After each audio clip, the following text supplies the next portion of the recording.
Turning to the United States now, where California Governor Gavin Newsom has accused U.S. President Donald Trump of staging a manufactured crisis in Los Angeles after he deployed more National Guard troops. Now, Trump also said that he would send hundreds of Marines despite the protests largely dying down. A convoy of buses was seen leaving a military base in Southern California, believed to likely be transporting Marines to Los Angeles. Remember, the demonstrations began on Friday after federal immigration agents carried out raids. It's the fourth day of protests in Los Angeles. People took to the streets in several places again to protest Donald Trump's crackdown on immigration. They were mostly peaceful, but the police pushed back demonstrators in some streets later in the day. National Guard troops were deployed to Los Angeles on Sunday after 2 days of violent protests, but the Guard's presence was hardly deterrent to some.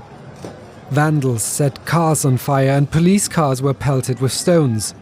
Trump was criticized for mobilizing the National Guard, but defended his decision. If I didn't get involved, if we didn't bring the Guard in, and we would bring more in if we needed it, because we have to make sure there's going to be law and order. He then doubled down, ordering an additional 2,000 National Guards to LA, as well as 700 Marines.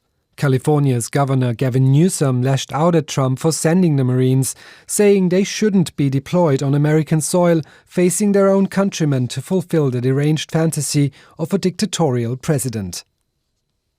Moreover, the governor accuses Trump of escalating the situation and is suing the federal government over the deployment of the National Guard. Meanwhile, much smaller protests against Trump's crackdown have spread to many cities across the country.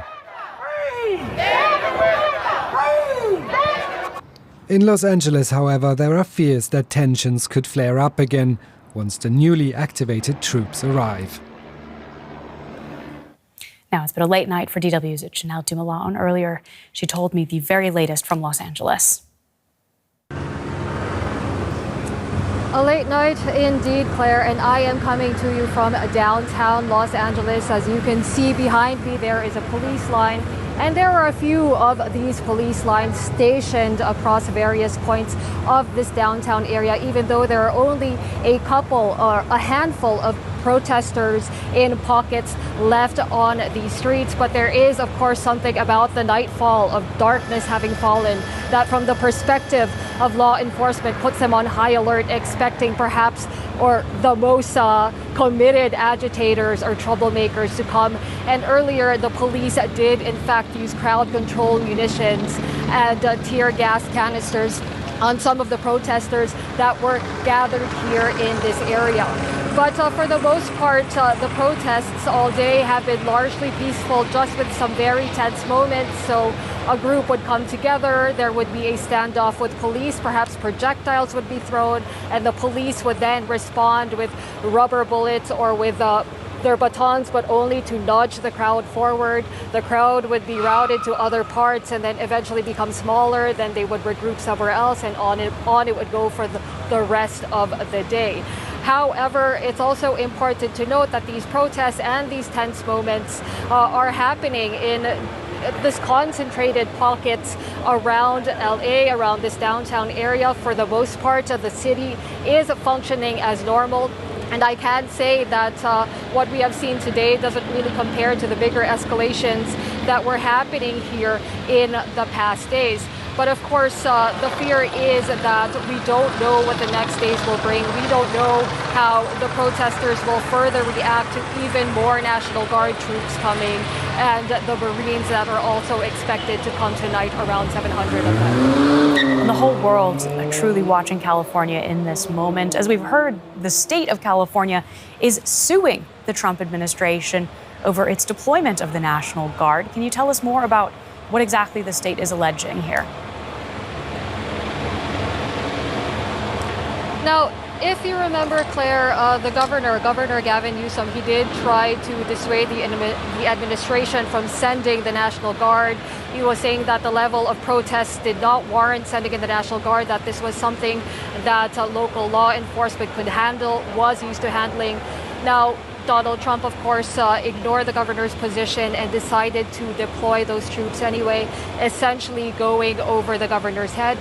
Remember that it is the norm, that it is the governor that activates the National Guard for the state. There have been a few rare instances in history where the president has deployed the National Guard without the explicit request of the governor, like in 1965. To protect civil rights activists in Alabama. That was not the situation here. So essentially, the governor is alleging that President Trump overstepped his authority, that this deployment of the National Guard was unlawful. He is looking to the courts to reverse this federalization of National Guard troops. But of course, as we know there, Donald Trump has doubled down. He has ordered for 2,000 more troops.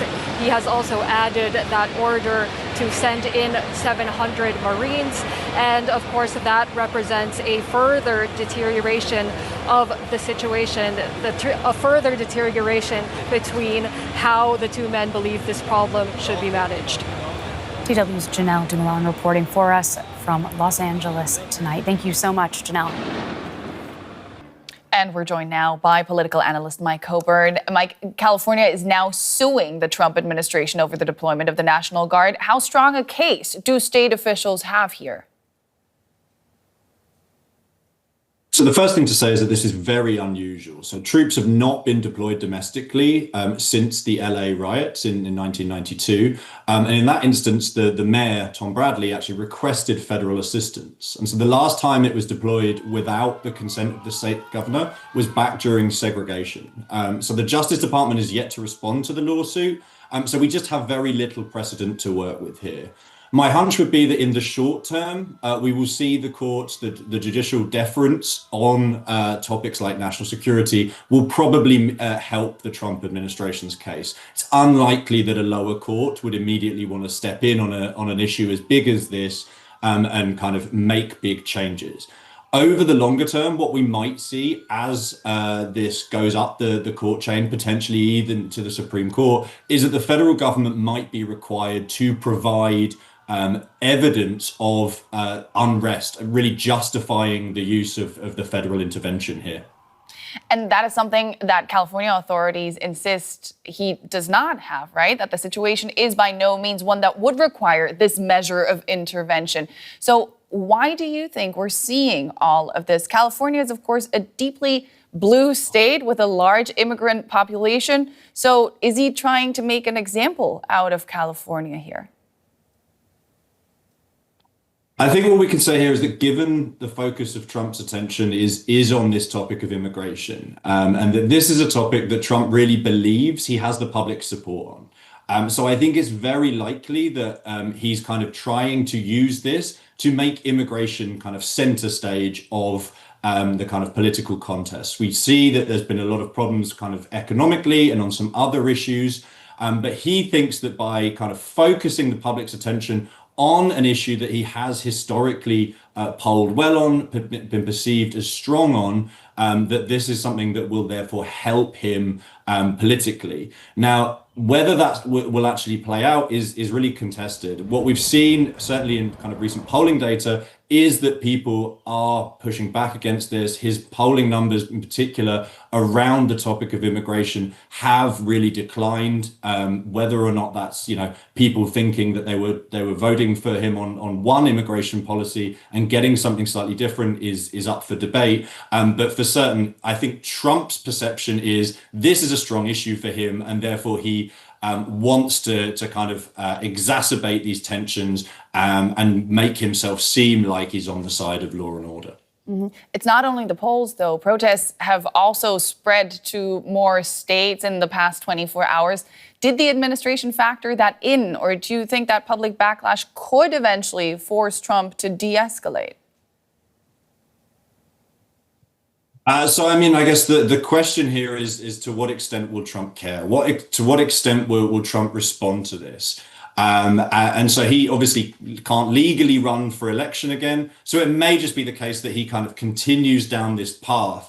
What's important to note here is that the second Trump administration is filled with very different individuals than we saw in the first. So the first Trump administration was full of people like Mark Milley, who come from kind of historical state apparatus, but also people who are kind of involved within the Republican Party historically. And they probably would likely have urged caution against these type of activities. What we see now is instead we've got people like Pete Hegseth, who are in Trump's administration. And really, I would be surprised if there's anyone who wants to advise Trump to change course on this type of thing, given that he saw this issue as something that was really central to helping him get elected to the White House. So I just struggle to see a dynamic in which he's kind of incentivized to change course. And like you say, this is now spreading to other places. And Trump's rhetoric on this in particular seems to be one of kind of ramping this up. Of course, we know in domestic politics in the United States,